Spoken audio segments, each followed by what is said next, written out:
Right, welcome to Military Model Paul. I'm going to have a bit of a delay on my U-boat build, the U-boat 23, one of the last U-boats to sink anything during World War II for the German side.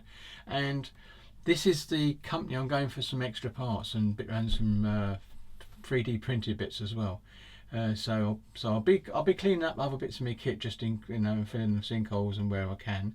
So that'd be okay. And if the parts don't come, and they said they're going to possibly have them in next week, which is the coming week. So hopefully I'll hear from them, and then they'll be on the way. So that they've got a Facebook page, and this is it. It's what I thought I'd show you that if you're ever interested in doing that. So here we go. And what I've done is I've downloaded the instructions for the updates that I'm going to be doing. So hopefully you're going to get it in page here. And yes, we are. That's okay. Wasn't sure whether to get it in, but so there you go. This is the first page. This is the bits you get. That's the model, obviously, we're doing. They do 3 versions of this, as far as I know, and I think they do. This is the World War II version. Then they do the 56 to 57, and then another version as well. So I'll modify a bit more as well. So really looking forward to this set when it comes. So that's what you get, all the etchings bit. This is a bit I was on about at the front of the bow, where you look inside where the torpedo tubes are. These things go top and bottom, so you've got 4, 1, 2, 3, 4, and they go up and bottom. So when you look in, you actually see through holes. That's what I was talking about when I was talking about thinking about doing it with plastic card. But with this, it would be much better. So, and all the grills that you put in, and evidently you sink them in and all. Anyway, there's a few of the 3D printed stuff. That's not all of it. There's a bit of that I've selected as not in this this bit here, but I think you see a little bit of it anyway. But these are all the part numbers, so when you're looking for your parts. Whoops.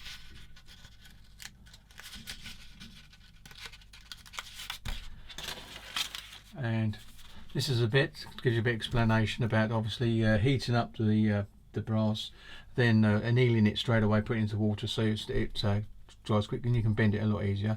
They talk about actually sinking the parts into the plastic, so that would be interesting. So a bit of a careful work there, and then you heat it up and push it in, and it actually sinks into it, and then you can run a bit of super glue around if you want to.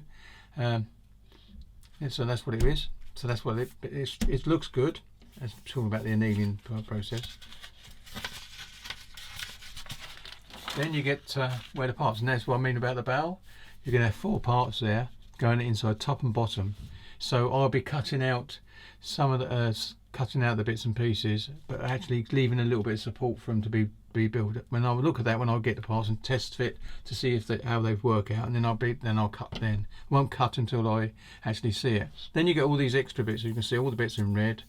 All round here, the bits and pieces. Now I've done the bow, the stern, but I can actually, the bits that basically go on there go on the outside anyway, so shouldn't be an issue. There aren't many, but all this bit here inside the tower, that's the cover bit. And all these bits here, all the bits you get, resin bits as well, 3D printed, and so you're going to get some nice stuff out of this, and it will give it more detail. And let's face it, I'm building it. I'm only ever going to build this model once, so might as well get a nice job on it as well. If I can't complete it before the end of the floor building, I've just lost out. But here we go, it's been able to go. So, and it carries on giving you all the details where to go, and it gives you a close-up of this. 3D printed, really nice. And then you've got the bow section with the extra bits of going in. 7x T1. 3D printed, the hatch. And that's a bit of life they throw in the sea, I suppose. There's, I don't know where, one for all that was it 27 crew, I think, or something all like that. I'm not sure what the crew members, can't remember. And that's it. So really, that's the part. That's what I'm going to be waiting on now. But I can carry on to do some clean up from other stuff anyway, so that all the parts are ready to go when I come. So I'll be just dealing with the photo etch. So that's what I'm going to be doing.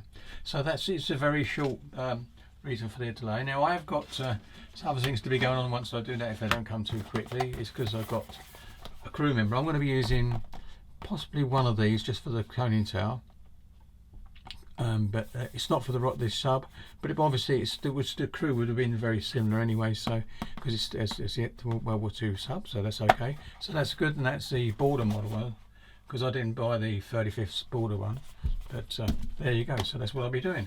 So thank you very much for watching this very short update, and or supplement, I'm going to call this supplement, to the actual kit build. Thank you very much, and happy modelling.